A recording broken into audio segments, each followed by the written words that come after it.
kembali lagi bersama aku, Kak Desi. Di sini kita akan membahas materi tentang perkembangbiakan hewan. Pastikan kalian tetap semangat sampai akhir video ya.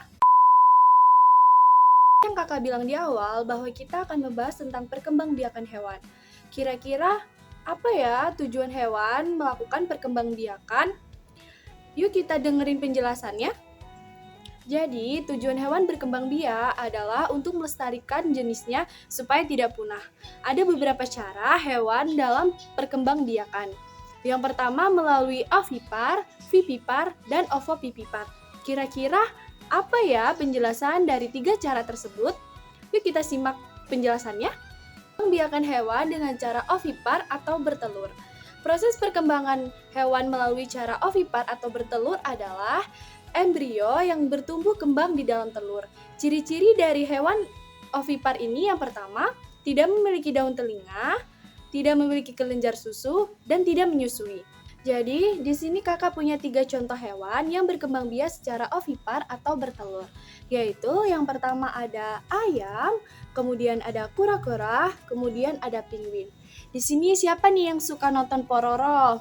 Jadi Pororo itu adalah penguin ya yang berkembang biak secara ovipar atau bertelur.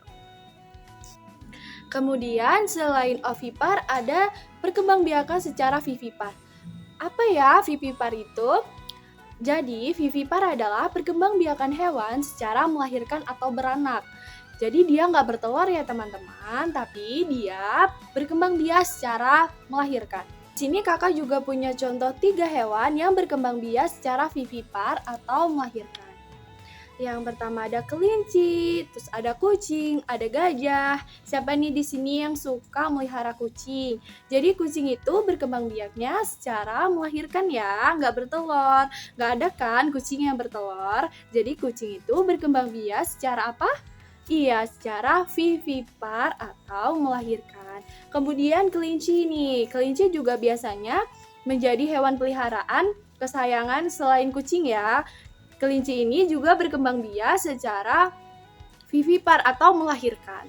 Kemudian, apa aja sih ciri-ciri dari perkembangbiakan hewan yang berkembang biak secara vivipar? Yaitu yang pertama memiliki daun telinga, memiliki kelenjar susu, dan menyusui anaknya. Kemudian ada perkembangbiakan hewan yang berkembang biak secara ovovivipar atau bertelur dan melahirkan. Proses ini berawal dari embrio yang bertumbuh kembang di dalam telur dan disimpan di dalam rahim sang induk. Kemudian ketika menetas, embrio tersebut dikeluarkan dengan cara melahirkan. Apa saja ya yang menjadi ciri-ciri dari perkembangbiakan hewan yang berkembang biak secara ovovivipar atau bertelur dan melahirkan? Yaitu yang pertama, tidak memiliki daun telinga, tidak memiliki kelenjar susu, tidak bertumbuh kembang di dalam rahim, dan dikeluarkan secara melahirkan. Di sini kakak memiliki 3 contoh hewan yang berkembang biak secara ovovivipar, yaitu yang pertama ada hiu, ada kadal, dan ada ikan pari.